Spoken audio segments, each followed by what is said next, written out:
It was 2010, and my oldest son was just starting kindergarten in Tampa, Florida. One of the moms had organized a meet and greet for the families in his class at the park. I wore what I thought of as park attire, jeans and a t-shirt. But when I got there, many of the other moms looked like they were going to a soiree in flowing summer dresses. As I joined the conversation, they asked one of the women if she was hosting a Christmas party again. She was hosting, and they turned to me to tell me I must join them. All the moms would be there. Well, at least the cute moms. And that was my cue to find a couple of the other moms who were wearing jeans. On one level, this could just be a story about finding our people. They had found their group, I was about to find mine, which I did to great success. Or it could be a story about how moms judge each other. The cute mom's brand of judginess was definitely the superficial variety, but usually judgment in motherhood runs deeper. It's more about values and choices than cute flowy dresses, which makes navigating it a lot more complicated than looking for another mom in jeans or yoga pants. This is the How She Moms podcast with Whitney Archibald. I'm a mother of 5 on a mission to help moms connect with your kids, manage your homes, and create your own unique version of motherhood. I curate ideas from different moms so you can pick and choose what works for you and your family. The story in the intro is pretty mild as far as judgy mom stories go, but it stands out in my mind because it was really my first experience with it.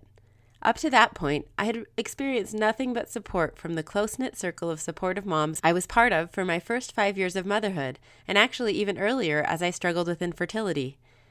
As I left the park that day, I had the same reaction as Jessica Jackson, host of the Thriving in Motherhood podcast, when I asked her if she thought mommy wars were real. Okay, I was so surprised by this question because I have not personally experienced that. And I was like, what is this? In today's episode, we're going to talk about mommy wars, the history, whether they're real or not, and some of the issues at the heart of it all. Then, in the next episode, we'll talk about how we support other moms. For the rest of May and June, I'll post some of the fantastic individual interviews with some of the moms I interviewed for this series. Then I'll take July and August off, and we'll start new episodes again in September.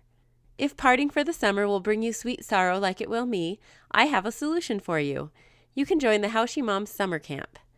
Every summer, I try to figure out some kind of plan for my kids that still feels like summer, but also gives us some structure for our days. This year, I decided to focus on teaching them to be more independent, using the Taking Care of Myself charts that I released earlier this year.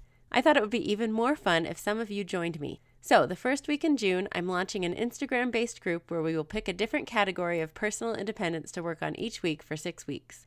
The weekly topics will be physical fitness, food, screen time, cleaning, developing talents, and reading. The first week will be free on the regular How She Moms Instagram account, so you can see if it's something you want to do. After that, we'll move to a new private Instagram account for the next 5 weeks for just $10 a week. I'll release one new category each week with family activities, challenges, and videos designed to help your kids level up from helpers to workers to managers and start taking care of themselves. I hope you'll join me. Okay, back to the topic at hand. For more than 3 years, I've been researching and asking moms I interview if they think mommy wars are real. It was an honest question. I've seen moms judge each other, and I've been judged by other moms, but overall, I've felt supported and lifted by other mothers. I definitely don't feel like I'm part of a war. Yet the term exists. Do other moms feel like they're at war? Here's what some of them said when I asked them. First, here's Annalisa Jones, an obstetrician and gynecologist whom you might recognize from episode 85, How Annalisa Heals Herself and Other Moms After Childbirth. Well, do you think the mommy wars is a real thing? Or have you do, and I think it stems from guilt. Because it's like high school, right? It's I don't feel good about myself, and so I'm going to attack someone else, because I feel guilty about my situation. I don't really feel like I'm doing a good job. And so the only way I can make myself feel like I am is to shame someone else. Yeah. I mean, really, that's high school. That's also like, it's just Mean Girls, right? It's that, the sad part is that it's making it worse. It makes it all worse. We start shaming each other. We all feel more guilty. Then you probably, if you have a soul at all, you probably feel guilty for being mean. So it's just worse. Yeah. It's just terrible. Yeah. And this is Bryce Reddy, a therapist specializing in maternal mental health. I have felt generally supported, and I think that is a matter of kind of like who we choose to have in our space, right? That we do have choices in that regard. I think that we do see it a lot in terms of like, I hear it a lot, I guess I should say, in terms of like the social media world that I'm a part of, right? This whole mommy wars thing. And I'm not sure how much of it feels like real to me all the time, like that it does kind of feel like some sort of, like media driven, like us against them mentality that was maybe kind of like thrust upon us. Right. And I'm not saying that other people, for some drama, of course, we have to do that to like, have women be, against each other in some ways. I think I feel it, I hear it in some ways, in terms of, mostly in like lifestyle choices, sleep training versus not sleep training, and, how we choose to feed our children, and like choices we make about our kids, like little things like that is where I feel like I see it the most. I'll be airing the rest of my interview with Bryce later this month. You won't want to miss that one. Here's what Catherine Griesman, also a therapist, had to say. Yeah, I think it's a thing because we make it a thing. We do it to ourselves. I do it. I don't know if other people necessarily are judging me, but I judge myself, and I judge myself off of other people. And I've worked really hard to stop doing that in all aspects of my life, not just parenting, but it's really hard, especially when you're already feeling vulnerable and you're feeling low. And then, you see somebody else who just, they've got it together and their hair is perfectly curled, and like, it's so silly, but there's like the smallest things that can just set us over the edge. We're all struggling to be moms, to be good ones. Your struggle is not my struggle, right? And vice versa. But that's the problem, is that we compare apples to oranges. Renee Rena, yet another licensed therapist, host of the Mom Room podcast and a brilliant TikTok and Instagrammer, says, I think for some people it's still going strong. And then I think for others, I think it's all about like being exposed to the different options that everybody has, and, seeing children in all the different options that are thriving. And the last clip for now from two moms, best friends, and hosts of the Word to Your Mothers podcast, Devin James and Alexis Mayberry. I guess the constant battle of like, who's better, who's the better mom? Like, are you really a mom if you're working and you don't see your kids? Are you really a mom if you're staying at home? And just like all the stereotypes that come with being a working mom, like, oh, she doesn't love her kids, she lets somebody else take care of them. And then being a stay-at-home mom, like, oh, they have all the time in the world and they can just do whatever. And it's like, both of those are lies. Yeah. It's really hard for both moms. Don't worry, I'll also share the rest of their interview soon. I found that every time I asked moms about mommy wars, I cringed and apologized for even using the term. It's a terrible term that I've always hated, and yet here I was using it and perpetuating it by putting it in my episode title. Am I now part of the media problem that Bryce was talking about? Then I found a journal article that gave me the words to explain how I felt, called What Kind of War? Mommy Wars, published in the journal Sociological Inquiry. The point of the study was to research the use of the term mommy wars in U.S. and Canadian news from 1989 to 2013. The authors, Melissa Milkey, Joanna Pepin, and Kathleen Denny, concluded that the media discussion of the mommy wars is one key site of the cultural construction of motherhood. The phrase itself is provocative, calling attention to the maternal role, but in an arguably trivializing way by referring to women with the term mommy, a moniker relegated for use only by the most powerless social actor, a small child. It also calls to the imagination a bitter tension and use of weaponry of mother against mother. Then it goes on to say, the placement of articles framed in mommy wars terminology within mainstream news media elevates the status and importance of the alleged problem. So basically, the only reason mommy wars are even a thing is because the media keeps saying it's a thing.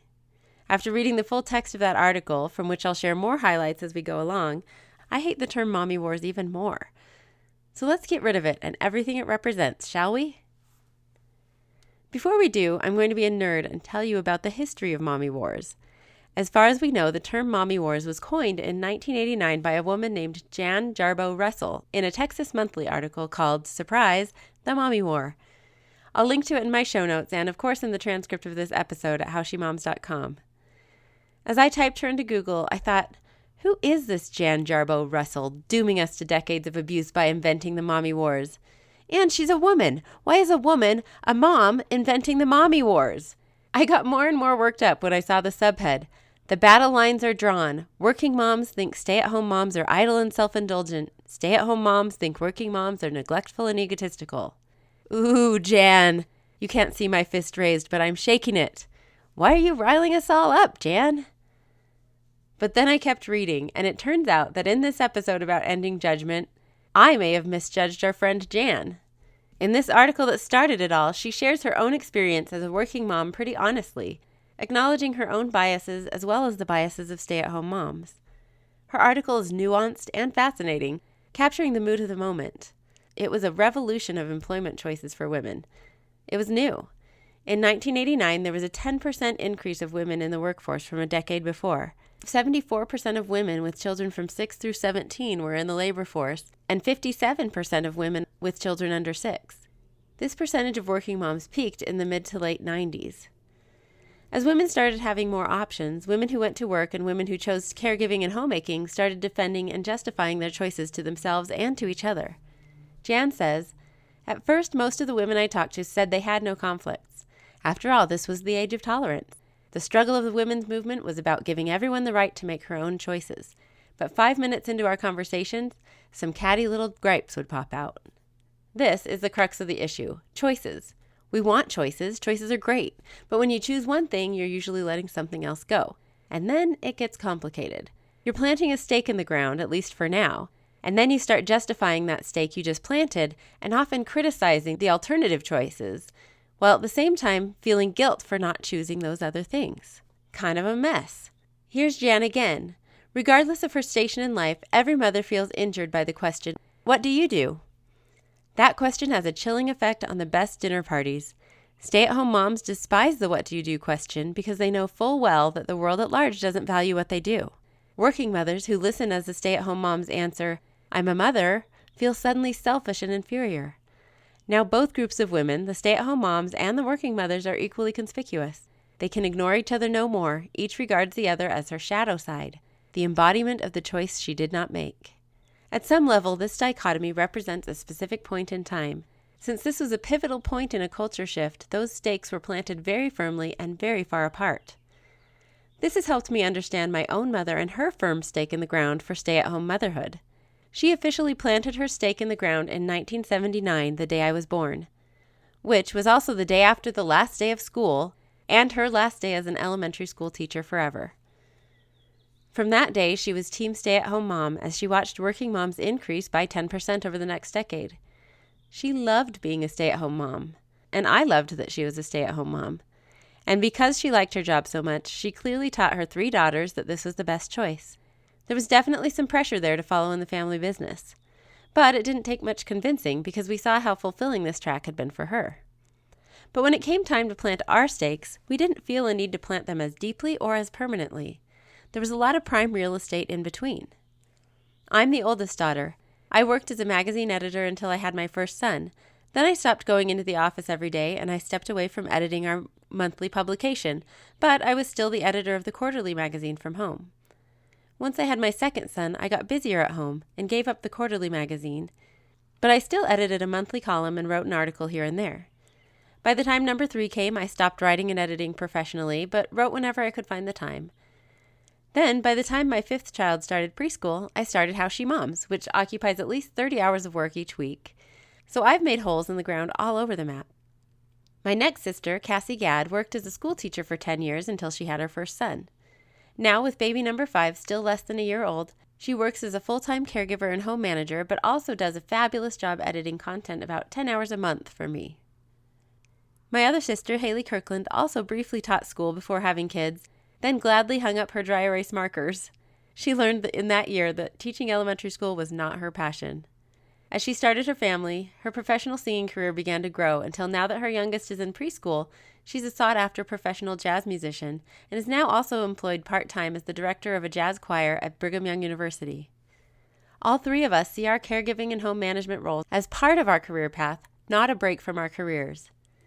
Today, in our post-pandemic world, our stakes in the ground as mothers are often temporary and scattered along the spectrum, with nuances like work-from-home mom, part-time office mom, and increasingly boss mom, with a 21% increase in women-owned businesses from 2014 to 2019, according to a report commissioned by American Express. And women with self-reported side gigs rose 39% over the same time period. I'm sure we've all seen all sorts of creative solutions families have come up with to balance career and families. One of my favorite is a friend who's worked out a schedule with her husband to both work part-time and stay home part-time on alternating schedules. Still, when I brought the issue up in my Facebook group last summer, I stirred up some passionate responses. Some moms had never really felt judged for working in or out of the home, but others, both stay-at-home moms and moms who work elsewhere as well, had stories to tell about being judged by their career choices. Some of the moms who commented just felt disconnected with moms who made different career choices. Quote, I sometimes feel left out from the day club of moms that have time during the day to do things with other mom friends. I don't feel judged, but it's harder to connect and make other mom friends when as a working mom I have very limited time. So I can see how there might be this perceived divide. One said, I got judged by a dear family member for going back to school to get my master's and asked why I couldn't just stay home and be a mom. Later, when I talked to her about how hurtful the comment was, her apology was, I'm sorry, I shouldn't have said anything. Not everyone's cut out to be a stay-at-home mom. Another said, I haven't felt judged for working, but I did feel judged by colleagues when I left my law career to be home with my kids. One stay-at-home mom had a neighbor tell her that she was going to send her kids over while she worked from home since the stay-at-home mom wasn't doing anything. Kira Greenhall told the story about feeling judged by her sister-in-law, so I asked her if she'd record the story in her own voice. One time we were just talking, having a normal small talk conversation, right? And she asked how my life was going. And, I'd been staying at home with our children for a few years at this point. And she just tells me like something to the effect of, oh man, I don't know how you can possibly stay at home with your kids. I would go crazy because I just would not get enough mental stimulation. I need more mental stimulation than that. So like, there's just no way I could handle that. And I was like, you think that like it's mentally stimulating for me? It's not. I have to struggle and find ways to seek that out. It's part of a sacrifice that I've made because I find something important to me. But you telling me that you think I just don't need mental stimulation is very insulting to think that like, oh, so you basically just think I'm just stupider than you, that like it doesn't bother me that I sit at home and make sandwiches and clean the same mess 7 times a day. No, I want mental stimulation beyond that too. Monica Tanner, whom you might remember from episode 60, how Monica prioritizes marriage, family, and work, told a story during our interview that happened to her in college as she was choosing her career path. When I went to college, I already had this idea that I wanted to be a stay-at-home mom, and I took a college course. And I remember I had written a paper about wanting to stay at home with my children, and my professor ripped it up. Like literally I got an F on the paper because she was like, you are contributing to this glass ceiling. Like you are the reason why women don't, have more powerful positions and things like that. And I remember being like, oh my gosh. I mean, there are women out there who would crucify you for wanting to be a stay-at-home mom and not participate in the working world. Monica is the host of the On the Brighter Side podcast and founder of the company On the Brighter Side of Marriage. On the other side, working moms often get judged for sending kids to daycare. Here's Renee Rena again. There is a huge debate about daycare, staying home and all that, but I just don't see because I often get the comment like, oh, you're going to let other people raise your child. And it's like, but, in a year he would go to school anyways. So do you homeschool your kids? Like most people do not. So yeah, I just don't see that mentality. I think some kids thrive staying home with their parents. Some kids thrive in daycare. I also think it's dependent on the child. I don't think every child, maybe there's a child that's more anxious and so he doesn't do as well in daycare. That's also a possibility. And then when it comes to moms, I always think, some moms don't have a choice. They have to work or they have to stay home and they wish they could be doing the other option. So it's like, there's a mixed bag of all these different situations. And so I think at the end of the day, you need to just be supportive of what a family is doing, because sometimes it's not even their choice. Renee's full interview will be coming soon. So, these are a lot of examples of moms judging each other for career choices, but my whole premise of this episode is that mommy wars aren't really a thing. Did I just prove myself wrong? I say no, because I think this explains what has happened. We, but mostly the media, have taken anecdotes of some people being mean and escalated that to a war. In any large group, there are going to be mean people or people who say rude things, especially a group as large as all mothers. These women in my Facebook group were pulling up relevant stories for the discussion, not reporting what happens daily. Their stories show that yes, moms do sometimes judge each other for career choices. That is different than saying moms are at war with one another. Plus, interestingly, amid all these raw feelings, no war broke out in the discussion between dozens of moms. Just a lot of love and support for all different choices. Which leads me to believe two things. First, you moms that listen to this podcast are really nice and supportive, so thank you. I've never had any trolling on any platforms. Second, and maybe this is naive, but I still think the overall real culture of motherhood is support and not war. I certainly felt that support at a conference I just went to called Mom 2.0 for content creators in the motherhood category. We came from different social, cultural, and political backgrounds, but all I felt for the 3 days was support and encouragement, even though technically most of us were competing for the same general audience. Again, no wars. One interesting conclusion we came to in that Facebook discussion is that the amount of judgment one way or another depends a lot on context. If your career choices match those in your social or cultural group, you feel support. If you're not, you're more likely to be judged, or at least feel judged. But the answer isn't just to isolate and insulate ourselves in groups of people that match our choices. Sure, it might feel safe and supportive, but it won't solve the problem of judgment. I love what Devin Smitty, a parenting coach with Megan Thompson Coaching, had to say about the role of mom guilt and learning from friends in different situations. The guilt you carry as a mother, whether you're working or not, how it's just a different flavor. It's like you, and so then the temptation can be to, well, because I'm feeling like deeply insecure, maybe, I'll use myself as an example, as a stay-at-home mom, that I'm not contributing to the world, or I'm not setting an example to my kids about how a woman can contribute to the world outside of her home. I carry that like insecurity, then to mask that insecurity, I'm going to lash out at you about the choices you're making as a working mom. Well, it's reversed too. And my friends were sharing with me, one of them in particular was saying like, I carry this really deep insecurity that like I'm working, doing this job it's not like I work for the Red Cross or like I'm a physician or a teacher or something that is inherently of service to the world. I'm doing an office job and I'm spending all this time away from my kids all day. And I actually enjoy my job. I don't hate it. It provides a level of financial security to my family that they need, but I feel guilty that I'm away from my kids in exchange for that financial security. Yeah. And neither is right or wrong. Like it just is hard. You know, and I think recognizing that, like, she doesn't have to be wrong in how she feels, or I don't have to be wrong in how I feel for her to be right. Yeah. You know, like, the things aren't mutually exclusive. Can't we all just agree, like, this is hard? No matter how you choose to do it, it's hard, and it can be a lot easier if we all just, like, hold hands and look at each other and be like, I see how it's hard for you. I see you working so hard. I see you really trying, and I'm here to help you. Yeah. Instead of trying to figure out which way is right or wrong. This tendency to defend our own choices can obviously get in the way of supporting and celebrating other moms' choices. Kira Greenhall has definitely felt this.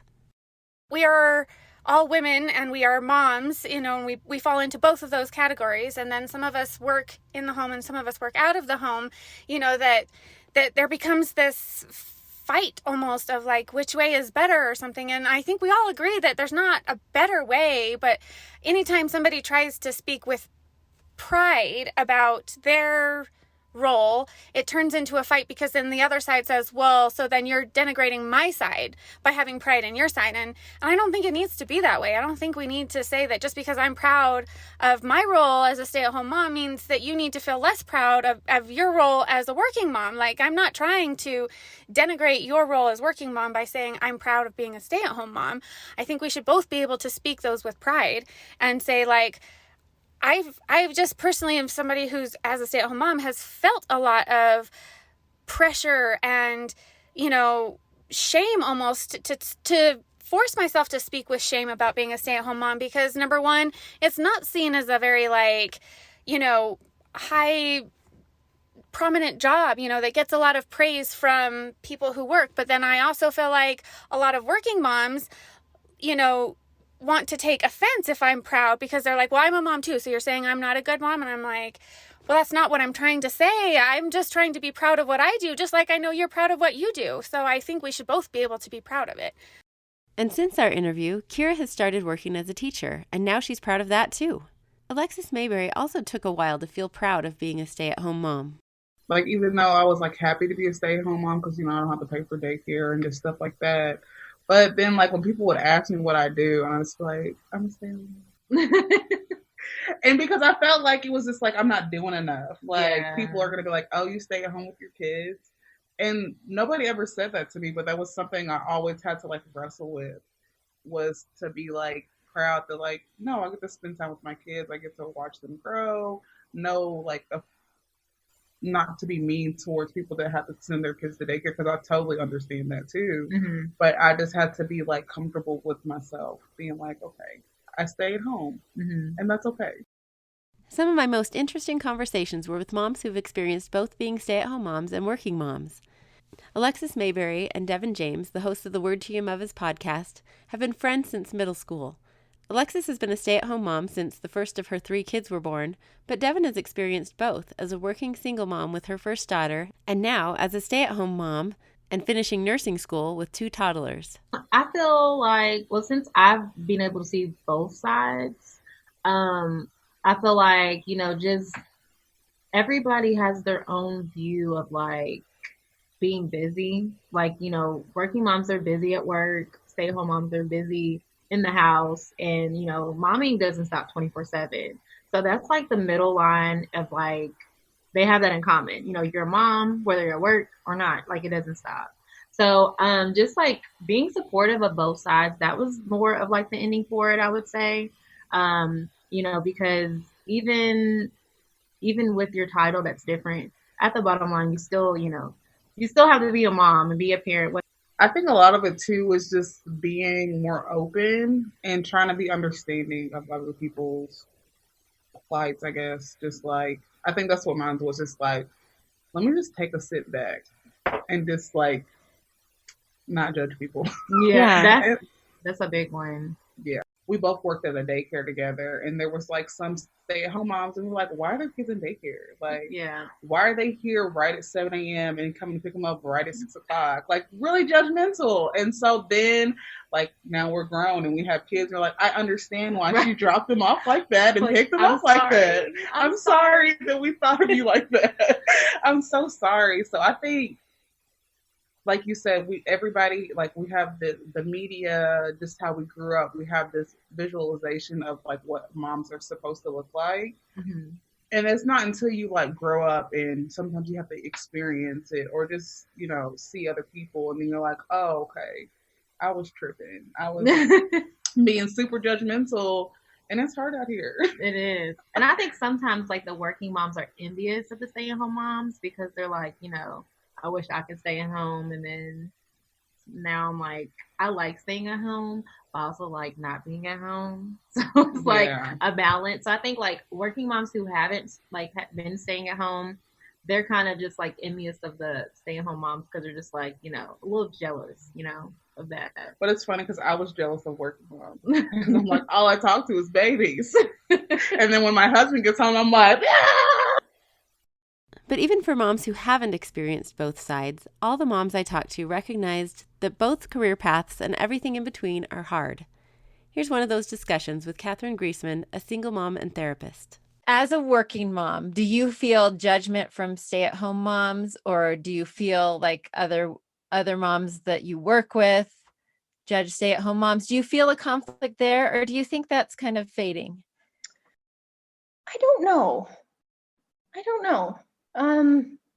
I think in the beginning, I did feel like I felt judgment from other people especially, having a really little kid and an infant, and putting them in daycare, putting them with a nanny and working. I think I thought I was being judged. I don't know if I was, or if it was my own insecurity, if it was my own judgment of myself that I was projecting and feeling like I was feeling from other people, but really it was just coming from me. Yeah. So I don't know. I mean, I think now, especially as being a single mom, I'm not, because people are like, well, yeah, she's got to work, right? She's got no choice. But I don't know. I got so much support from other moms and from people that I know, and it helped me so much. And if they had not done that, we need each other. And maybe you can do it on your own, but I sure can't. Like, I like to go into work in the morning and throw my stuff down and be like, you guys, my kid this morning, can I just tell you, right? And get validation from that. And, validation from my coworkers that, oh yeah, my kid did that. Like, it's okay. Like, it's helpful. So I don't judge stay-at-home moms. That is for sure, because the days that I was with her full time and like on my days off, that is way harder than my job that I go to every day. Being a full-time mom is no joke. It is not for the faint of heart, and it's a lot of work. It's a different kind of work, but it's work. And I know, I do not judge. And if like I was to go to like a full-time mom's house and it was like dirty or whatever, I would just be like, I salute you, mom, because it is no joke, as you know, and I'm sure everybody else is listening. Interestingly, as the issue of employment has become more nuanced, so has the meaning of mommy wars as used by the media, shifting from primarily referring to employment choices to other arenas. This was already starting to happen during the time span of the study we've been looking at from 1989 to 2013. The Mommy War Media Study identified 402 articles in major news publications between 1989 and 2013. 21 of those appeared from 1991 to 1995, 150 of them from 2006 to 2010, and then 80 in 2012 alone. 50% of these articles referred to the original battlefront of the Mommy Wars career, but 42% referred to other motherhood-related topics such as birth and labor decisions, parenting ideologies, childbirth, breastfeeding, stricter permissive parenting styles, teen sexuality, mental health issues, even things that had nothing to do with motherhood like gardening or hair. I asked the How She Moms Instagram community what parenting issues besides career choices caused the most judgment. Here are their responses from most popular to least popular. First, food choices, then discipline, screen time, parenting style, breastfeeding, bedtime, kids' choices, school choice, childbirth, and the language they use in front of their children. Not surprisingly, a lot of these issues and the judgment around them peak in early motherhood, which is super sad because that's a vulnerable time when moms need more support, not more judgment. But it makes sense because early motherhood is a peak decision-making time. Those tricky options again. We have to try something, so we choose, and we learn, and we make mistakes. We learn some more, and we watch other moms, and we compare. Sometimes that comparison helps us learn, but it can also lead to criticism and judgment. I asked Bryce Reddy, a therapist who specializes in helping mothers, if she's noticed this concentration of judgment in early motherhood. That's where I've been seeing it the most, is that kind of early motherhood time period when we're feeling that vulnerability and, where there's so much more pressure on what we choose, this or that. And that's when I hear about it the most in terms of like my own little tiny world. But I feel like it comes up so much less, at the age my kids are currently, and whether that's because of my own, who I've surrounded myself with, or that people are starting to realize that like, we're all just doing our best and making the best choices we can, and we're going with it.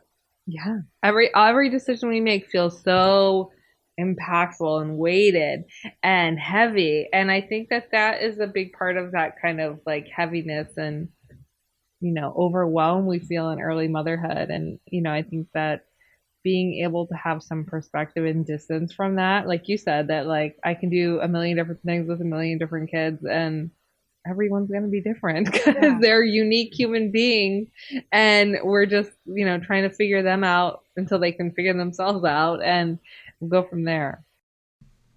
In addition to her practice, Bryce runs a great Instagram account called mombrain.therapist, where she creates the most incredible graphics about motherhood. Here's Chanel Nielsen to second what Bryce just said.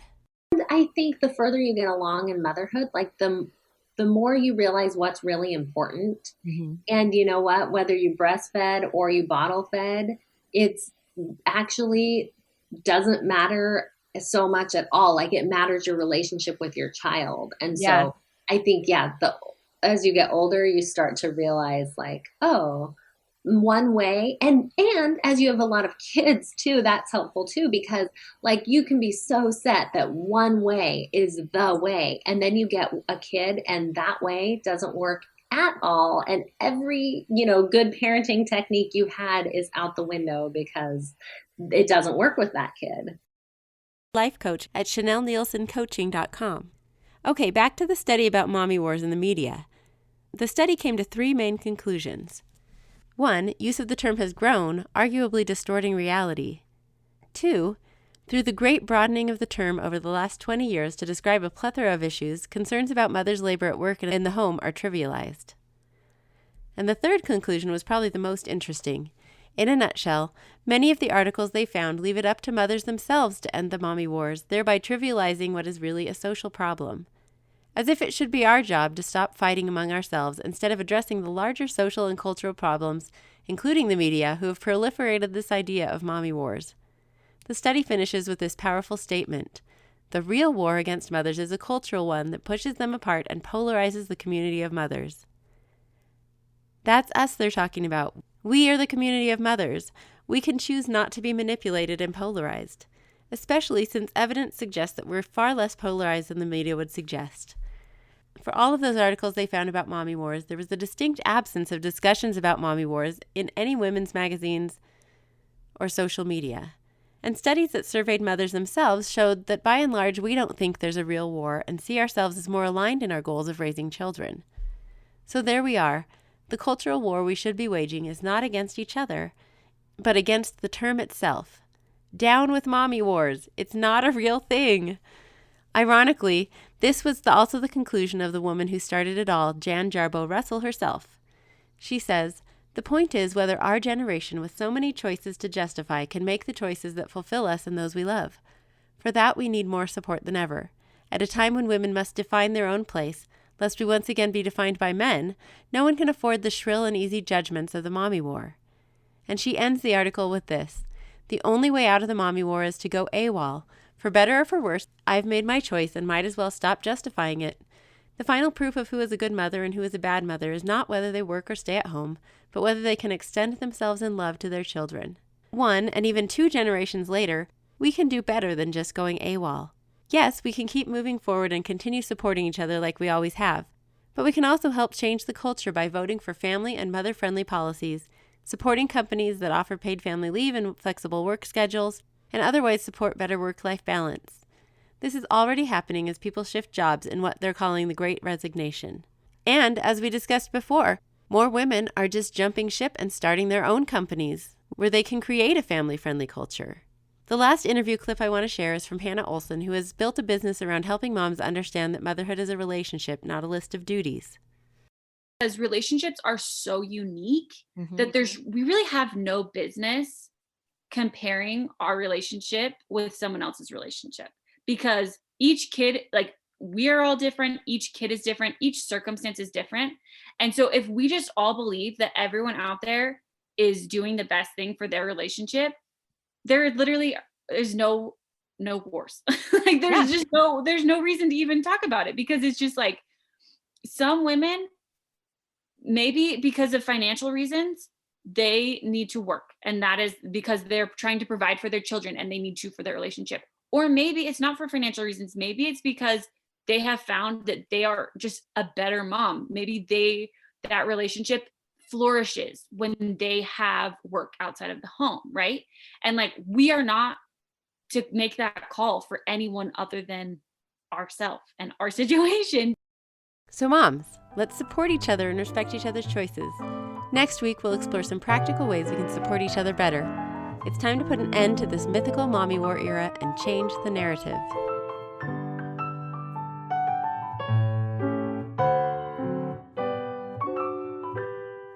Thank you so much for listening to the How She Moms podcast and for being part of this community. There are so many other ways for you to connect and hopefully also contribute. I share tips and ideas regularly on Instagram and Facebook at How She Moms. You can find past episodes and other resources at howshemoms.com. And you can always just email me directly at whitney@howshemoms.com. Special thanks to my own wonderful mom, Susan Singley, for recording my theme music. She played this song all the time when I was growing up, and to me, it's the soundtrack of motherhood.